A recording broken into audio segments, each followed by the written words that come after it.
Alors peut-on considérer que la secte franquiste a survécu à Jacob Frank et aujourd'hui peut avoir encore une influence sur la société?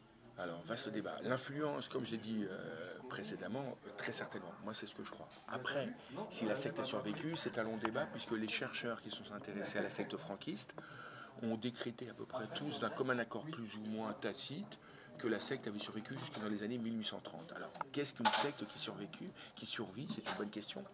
C'est la fonction de l'intermariage, c'est-à-dire les mariages endogamiques. À partir du moment où, d'ailleurs, c'est la définition d'une secte en général encore aujourd'hui, à partir du moment où vous faites partie d'une secte, en théorie, vous vous mariez qu'avec des membres de la secte.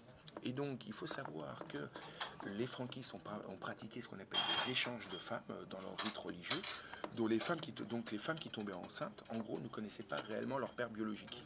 Ça allait à l'opposé du judaïsme, qui considérait qu'un bâtard, ce qu'on appelle en hébreu un mamzer, est exclu de la communauté juive, alors que chez les franquistes, le mamzer est glorifié et il est adulé comme un messie en puissance, puisqu'il est issu de l'adultère volontairement.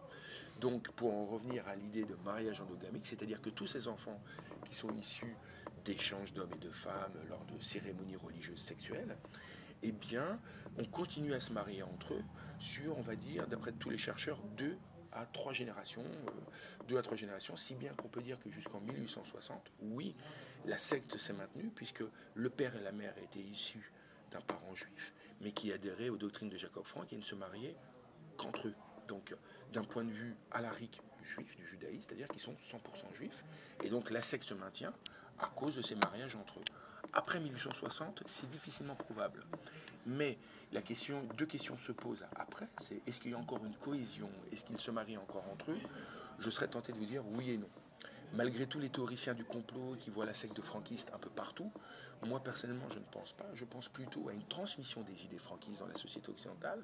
Mais la secte franquiste elle-même, on peut dire sans exagérer et sans minorer que les descendants franquistes après 1860, certains, voire beaucoup, ont fait des mariages mixtes, soit avec des membres de l'aristocratie chrétienne, soit avec des juifs, éventuellement c'est possible, et ont voulu revenir au judaïsme. Il y a eu des petits cas comme ça, mais de là à dire que c'est une secte après 1860, contrairement à ce qu'on entend sur des sites, on va dire complotistes, c'est pas démontrable. Tout ce qu'on peut démontrer, c'est les noms, les transmissions de noms, puisque les familles franquistes sont connues. On peut, dans mon livre d'ailleurs, je cite beaucoup de noms de familles qui existent encore, les descendants existent encore. Et force est de constater que les descendants déjà, ne sont pas bavards, mais reste à savoir s'ils sont 100% franquistes. C'est pas prouvable, je ne peux pas l'affirmer, je ne peux pas le prouver.